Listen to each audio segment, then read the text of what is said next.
Welcome to Outside the Box. I'm your host, Margot. You're tuned into MK Ultra Project Operation Midnight Climax.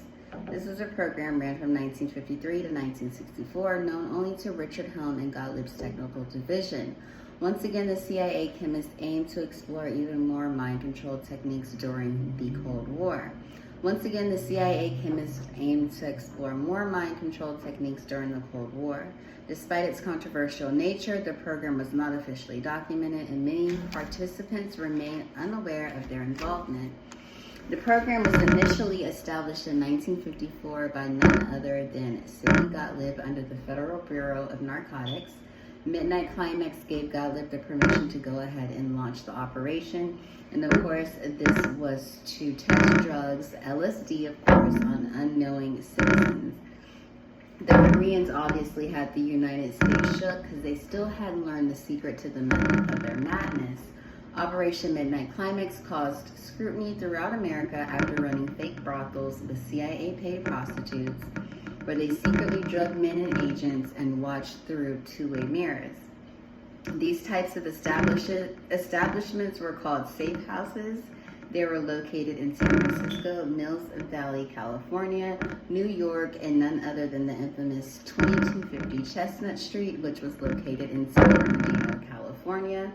This location was the safe house that caused the most uproar, causing the director of the CIA to make a public apology, broadcasting over more than one news station.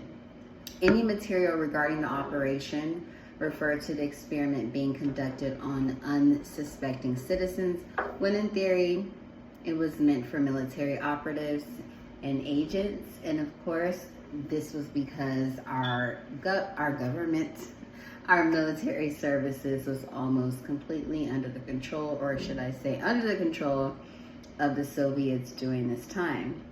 Midnight Climax was America's way during the 50s to try and, gain back control of our military services and our military officers. Another psychological technique to try and control, like I said, our soldiers and CIA agents as well when it came to security and military secrets. In theory, it would be just collateral damage unless these so-called unsuspecting citizens had intel, or just how much does it take to break a human being. In this case, get information from GIs. Midnight Climax legacy raises significant ethical concerns, just like MK Ultra in general, because of the experimentation on human beings and the use of drugs and intelligence operations. So now, as I'm doing my research and I'm looking through and trying to find out what type of accidents and anything that happened during this time, what's so ironic is that when I did so, who came up was Frank Olson. Frank Olson was actually he worked for the CIA, but he was actually in the military. So he was a U.S. Army biological warfare chemist. So he actually earned his position in the Army. As you know, Sidney Gottlieb was turned down by the Army and he was sent to Special Services, which is the CIA. So he went, which is CIA Technical Services. So Frank Olson and Gottlieb and God knows who else, they were actually at Fort Detrick in Maryland. Frank Olson was unknowingly dosed with LSD by his colleague, none other than Sidney Gottlieb. And remember, Sidney Gottlieb supposedly took LSD over 200 times. But 9 days later, Frank Olson plunged to his death from a window of Hotel Statter in New York.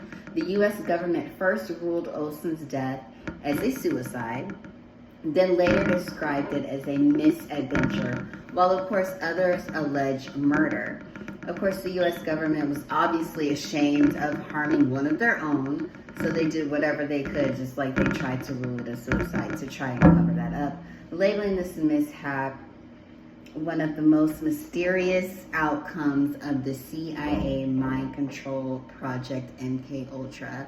I'd like to thank you for tuning in. Please like and subscribe. Stay safe and informed.